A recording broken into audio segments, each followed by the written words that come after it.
Hi, Thomas Miller on the Fun Astrology Podcast, video version. Thanks for joining us.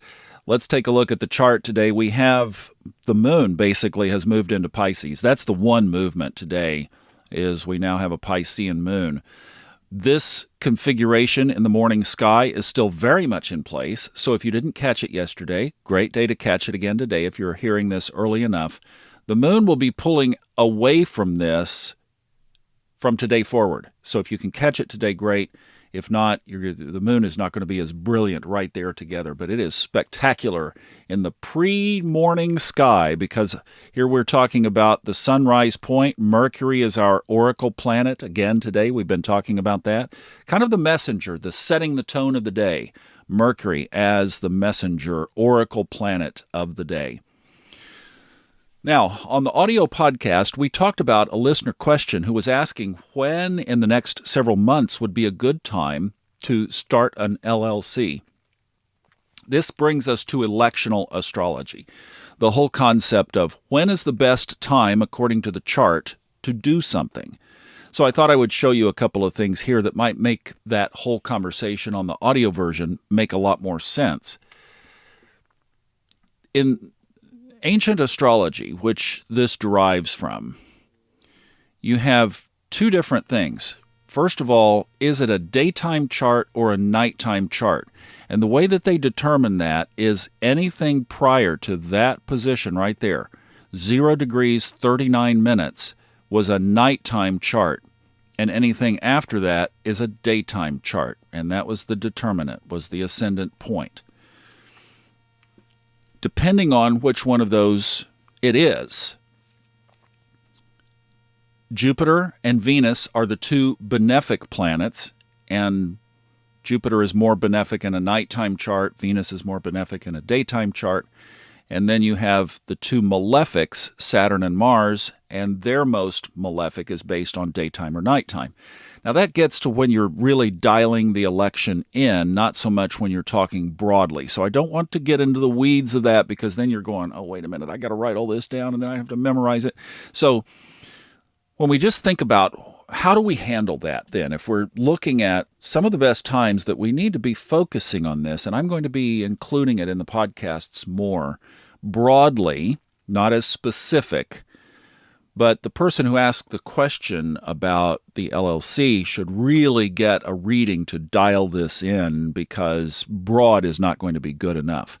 But let me show you what I was talking about relative to, in general, what are we dealing with? Well, it's pretty easy to narrow this down because we have the malefics and the benefics right here in two signs. And really they're corralling into one. So we have them in a tight space. So it makes it a lot easier than if they're stretched around in other sides of the chart. Where we are right now, obviously, is the two malefics are getting ready to conjoin next Tuesday, April 4th, Monday. And then later in the month, Venus will move into and conjoin Jupiter and Neptune. Jupiter moves ahead of Neptune, so it will actually hit Neptune first, then Jupiter. Let me show you what that looks like. Let's roll this chart forward. We're going to move it forward several days, and we'll stop at a couple of interesting points. So here is Monday, and it's Monday afternoon, so I'm just going to step it on up. It's later in the day. It's in the evening, actually, on Monday. Saturn and Mars conjoin. That's a big deal. That's a big deal. And we are going to talk about it because also tomorrow, in fact, we'll talk about this because they're both, I did a mess of that.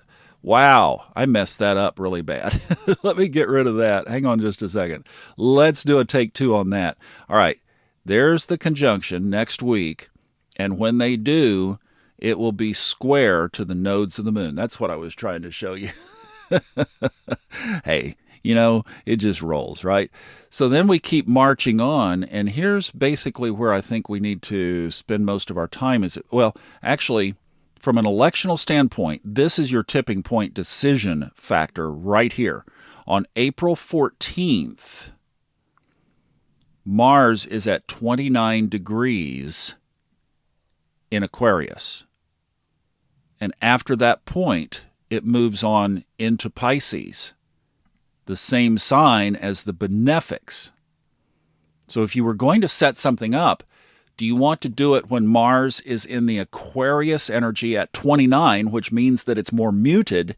See, it's not Piscean yet, but it's really pretty much left Aquarius in the rearview mirror. Or do you want to wait until it moves into Pisces and then is dancing with the benefics, possibly offsetting them? Don't know. But that's a decision point.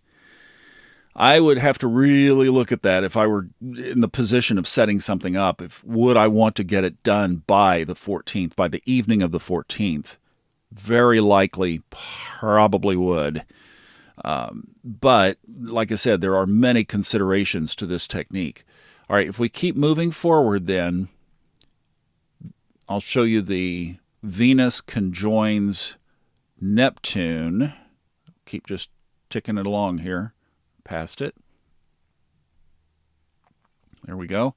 So around the 27th, let's see, 5. Yeah, I think it's actually the 28th, but 27th, 28th. We'd have to look at the exact time.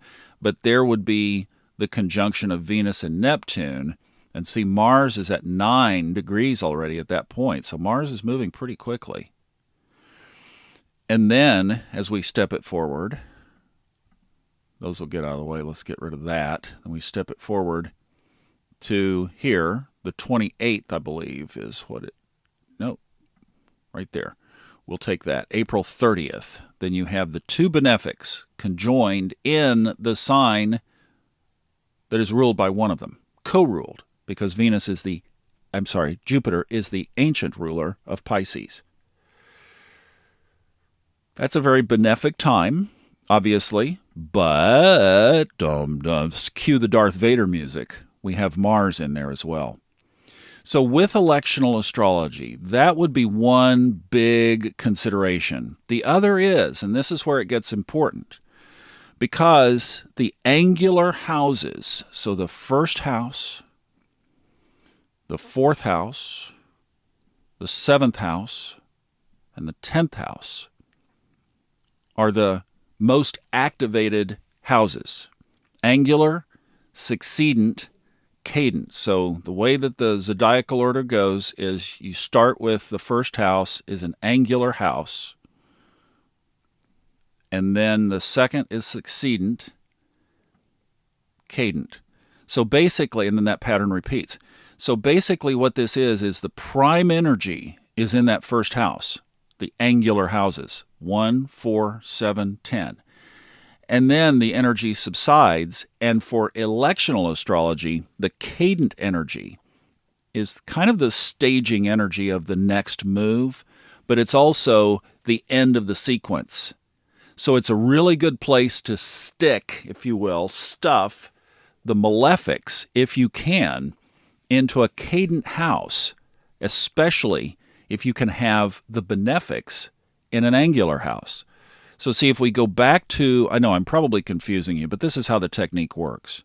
So if we go back to here, I'll just kind of show you, and then if we move this forward, I actually landed, move it backwards, landed on a pretty good spot to show you this. Exactly. Here we go. So in this situation right here, so this is April 13th at 5:11 in the morning. You have the benefics all together. I think I'm answering my own question. I would want to do something before April 14th. In fact, this time right here that we just kind of landed on is a really good time because, look, you've got the two malefic planets in a cadent house, and you have the two benefic planets in not only a cadent house, but the first house. Now, if this were something that you were wanting to, say, apply to your career, then you might want to shift all of this up to the 10th house. If it was something you wanted to apply to a relationship, you could shift this to the 7th house, etc. But that would be a very good time because this first house is all about you. It's an angular house, and we have the malefics kind of stuffed into the 12th house. Now, some people would say, you don't want Mars in the 12th house, you don't want Saturn in the 12th house because that will kill everything. Point taken. Point taken. This is where I'm saying is there are so many things that you have to dial in with this technique. My purpose here was to show you the broad spectrum of how this works, and to say that if you were wanting to launch something, you've got to deal with the fact that these two, for this day and the next day, are right next door to each other, and you've got to do something with them. So if you move everything up to the 10th house, then the malefics are going to be in the 9th. Is that where you want it? See, there's no way to avoid that. It's just, how does it best fit for you, what your election or your project is, and where these should be in the chart. So I hope that helps. That's a pretty long-winded discussion of this, but I wanted to show you the technique and how it works, because we are going to be applying it more here on the Fun Astrology Podcast. Have a great day. I'll see you back tomorrow. We got a very important podcast tomorrow, so drink your coffee before you check in.